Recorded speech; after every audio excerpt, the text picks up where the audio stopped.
ஜோதிகாவோட புதிய படம் விரைவில் தொடங்குது. குற்றம் கடிதல்ன்ற படத்தை இயக்குனவர் பிரம்மா. மாஸ்டர் அஜய், ராதிகா பிரசீதா நடிச்ச அந்த படம் சிறந்த தமிழ் படத்துக்கான தேசிய விருது வாங்குச்சு.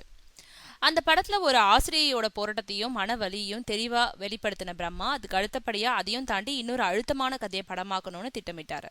அந்த கதையில யாராவது முன்னணி நடிகை நடிச்சா படத்தை பெரிய அளவுல ரீச் பண்ணலாம்ன்றதுனால அதை அடுத்து 36 வயது நிலை படத்துல நடிச்சிருந்த ஜோதிகாவை நடிக்க வைக்க முயற்சி எடுத்து அதுக்கான பேச்சுவார்த்தையை தொடங்கினாரு. அப்போ பிரம்மா சொன்ன கதை ஜோதிகாவுக்கு ரொம்பவும் பிடிச்சதுனால நடிக்கிறதுக்கு சம்மதம் தெரிவிச்சாங்க.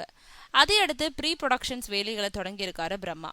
அவங்க கிட்ட ஜோதிகா நடிக்கும் படத்தை பத்தி கேட்டபோது இதுவும் குற்றம் கடிதல் மாதிரி ஒரு நல்ல விஷயத்த முன்னிறுத்தி உருவாகுது. ஜோதிகா முக்கிய வேஷத்துல நடிக்கிறதுனால இந்த படம் பெரிய அளவுல பேசப்படும். அதனால வலுவான கதையோட களம் இறங்குறேன். அதே சமயம் கமர்ஷியல் விஷயங்களும் போதுமான அளவு இந்த படத்துல இருக்கும்னு சொல்லியிருக்காரு டைரக்டர் பிரம்மா.